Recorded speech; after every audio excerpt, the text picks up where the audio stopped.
Thank you so much. That was such a great talk and a great starting point for me to pick up and continue the presentation today, because we heard about the genetic code, and my role today is to tell you about a different code, which is the zip code.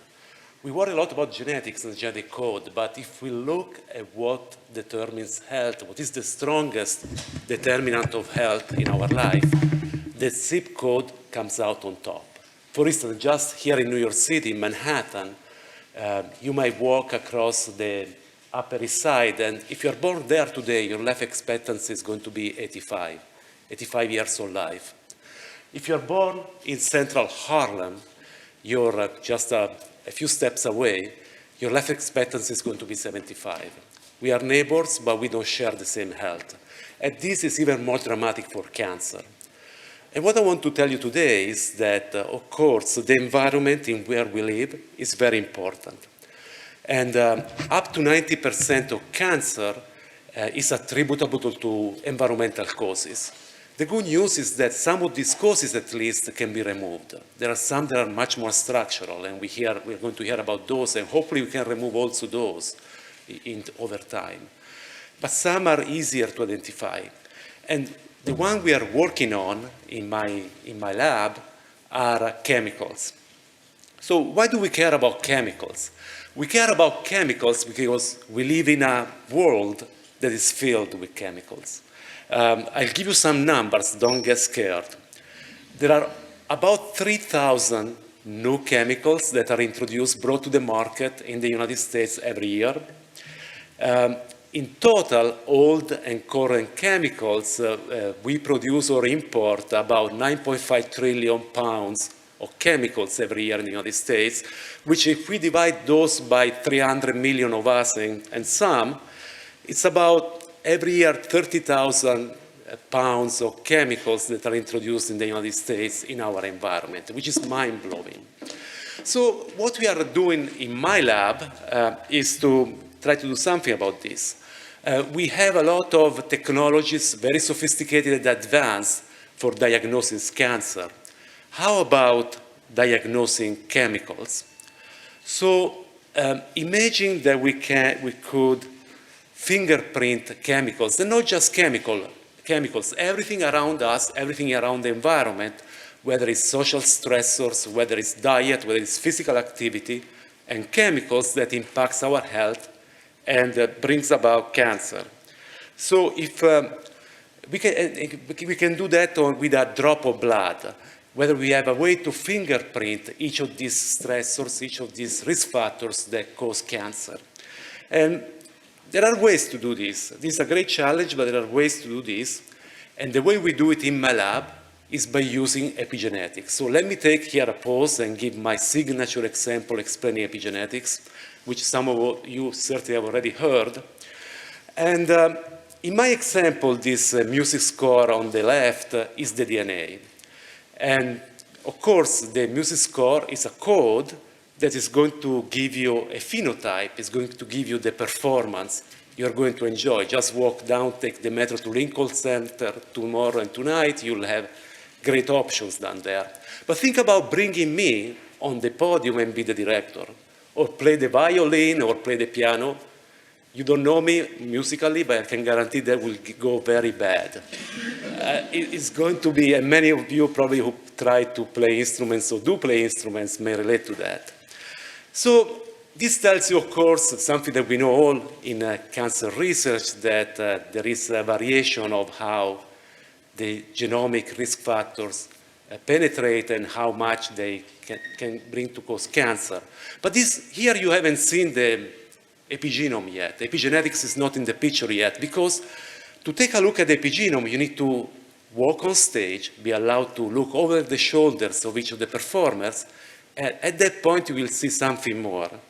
You will see something added onto the music score, something added onto the DNA that does not change the DNA sequence, but does change how the music score is expressed, it is performed. And this is what happens with epigenetics. Epigenetics are chemical modifications of the DNA that do not change the sequence remains the same, but it determines very strongly whether the genes are on and off. And particularly, we have been working, and also want to add that these markings can be a different type. It can be marks that are in ink. Once they're applied, they're forever. Something might happen when we are young, an history of stress or abuse. Our genes get rewired. DNA methylation changes forever. Stress genes are hyperactive all of our life, unfortunately. Or something might happen today that is much more subtle, or something that's different in nature, and our genes are rewired differently. So I love to say that these markings can be in ink and in pencil. And perhaps we should say hard pencil and soft pencil with different capacity to erase them. And, but let me get out of the analogy and let you go to what we actually study, which is DNA methylation. It's the most commonly studied of the epigenetic marks.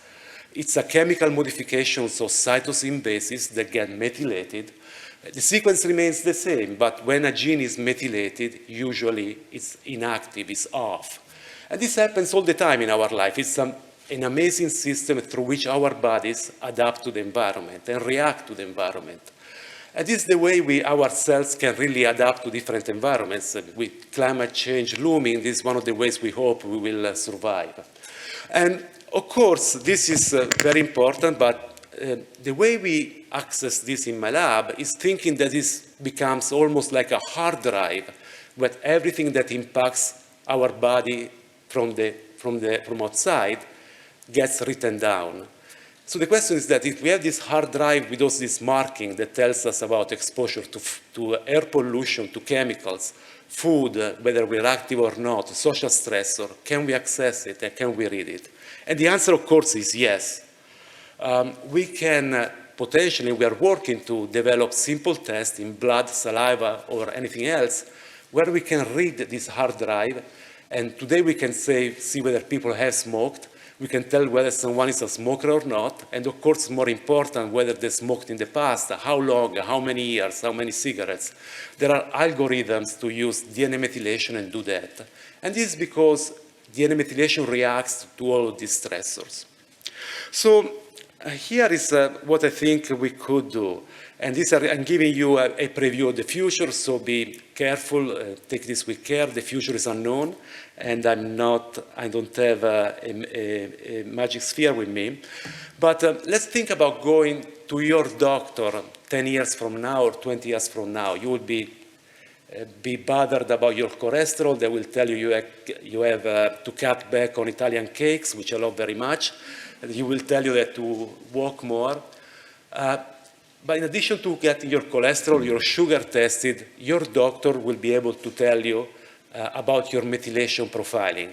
They will tell you things that are incredible today. Using blood, they will tell you that you have been exposed to air pollution, or perhaps that you are doing very well instead with tobacco, or that there are harmful metals in water that bother you, and your body is reacting, your genes are getting activated or inactivated by this. So you can see, for instance, you would have this commentary to your test, say you are in great shape, you have a healthy diet and great for your active lifestyle, but you know, we need to worry about the metals in your water and the air pollution you live in. Let's talk, we can find ways to help you. And so my dream is that a dream where we can create precision medicine approaches to help solve part of the issue, help change our behavior, motivate our behavior, and especially fight cancer when it is easiest to fight it, which is before it happens. This is all I had, and thank you so much.